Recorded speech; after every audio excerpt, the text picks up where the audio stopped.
আসসালামু আলাইকুম। গতকাল শুক্রবারে আম্মুর বাসায় আমার ছোট বোনের তরফ থেকে আমাদের সবার দাওয়াত ছিল। তো আমি এখানে রেডি হওয়া শুরু করে দিয়েছি এবং তার সাথে আদ্রিতাকেও রেডি করে ফেলেছি। রেডি হওয়ার পরে আমি বাসাটা সুন্দর করে লক করে কনফার্ম হলাম যে লক হয়েছে কিনা, দেন আমি আম্মুর বাসার উদ্দেশ্যে রওনা দিলাম।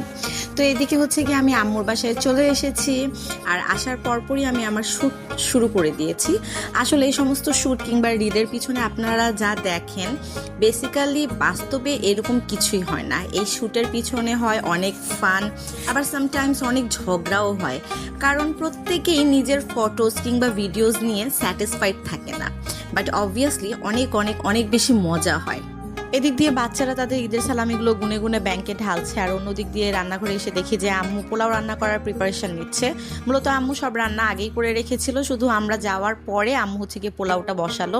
তারপর আমি আম্মুকে বললাম আসো আমরা একটু গল্প করি। আম্মু নাস্তা নিয়ে বসলো, আমরা গল্প করা শুরু করে দিলাম। আর একে একে করে আমাদের সমস্ত invited guest, actually invited guest না, সবই বাসার মানুষ, সবাই চলে এসছে। আর এদিক দিয়ে আদ্রিতা তার আঙ্কেলকে কীভাবে ভিডিও এডিটিং করতে হয় সেটা শিখাচ্ছে। তারপরে আমাদের খাবার সার্ভ করার পালা শুরু হয়ে গেল। আমি এদিক দিয়ে আম্মুর একটু হেল্প করালাম খাবার সার্ভ করার জন্য। আর সাজ্জাদ হচ্ছে গিয়ে ভিডিওর খাতিরে একটু ঢং করলো আর কি, অ্যাকচুয়ালি ও কোনো কাজ করেনি, জাস্ট শো অফ। আর আমি আমার অ্যাজ ইউজুয়াল কাজ, সবাইকে বেড়ে বেড়ে খাওয়ানো, সেটা শুরু করে দিয়েছি। আর সাজ্জাদও তার অ্যাজ ইউজুয়াল কাজ, সবার সাথে পুংটামি দুষ্টামি করা, সেটা করতেছে।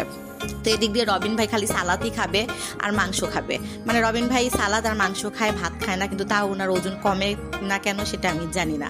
সরি রবিন ভাই আপনাকে পচানোর জন্য। তো এই দিক দিয়ে আমরা খাওয়ার জন্য বসে গিয়েছি, আর আমি খাচ্ছি আর জানি না কি আবল তাবল বলতেছি, আল্লাহ মাহবুব জানে, মনে করতে পারতেছি না ওই মুহূর্তে আমি কি বলছিলাম। আমি আসলে ভাই ফ্যামিলিতে টাইম দিতে বেশি পছন্দ করি, ফ্যামিলির সাথে থাকতে, ফ্যামিলির সাথে টাইম স্পেন্ড করতে, ফ্যামিলির সাথে ঘুরতে অনেক বেশি পছন্দ করি। আমি মনে করি বাইরে কারোর সাথে মেশার চাইতে ফ্যামিলি মেম্বার্সদের সাথে টাইম স্পেন্ড করাটা অনেক ভালো। আসলে এটা আমার মানে পার্সোনাল প্রেফারেন্স, বা এটা আমার কমফোর্ট জোন।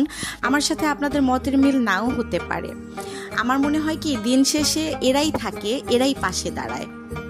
আপনার প্রয়োজনে, সুখে দুঃখে, সময়ে অসময়ে এরা নিঃস্বার্থভাবে দৌড়ে চলে আসে, যা আপনি অনেক সো-কল্ড বাহিরের মানুষের কাছে এগুলো পাবেন না। তাই আমি সবসময় চেষ্টা করি প্রায়োরিটি লিস্টে সবার উপরে আমার ফ্যামিলি এবং ফ্যামিলি মেম্বার্সদের রাখার জন্য। আর এখানে আমার ছোট বোন, মানে ও খালি আমার পার্সের পিছনে পড়ে থাকে। আমার ছোট বোন, ভাই সবাই, মানে এরা আমার পার্সটা পেলেই সব কাড়াকাড়ি করে আমার টাকাগুলো ভাগাভাগি করে নিয়ে নেয়। আর আমি এখানে যতই চিল্লাই চাচামেচি করি না কেন, এদের সবার সাথে আমি পারি না। অনেক বেশি ফান আর এনজয়মেন্টের পরে এবার আমাদের বিদায়ের পালা। আর এদিক দিয়ে আমার বোন যে 100 টাকা চুরি করছিল সেটা দেখাচ্ছে। আর রাস্তায় এসে দেখি ও মা গো মা, সেই তো গ্র্যান্ড আয়োজন, কার যেন বিয়ে হচ্ছে। তা আমরাও কিছুক্ষণ খুশিতে নাচানাচি করলাম মানুষের বিয়ে দেখে। আর আজকের জন্য এই পর্যন্তই। সবাই ভালো থাকবেন, আল্লাহ হাফেজ।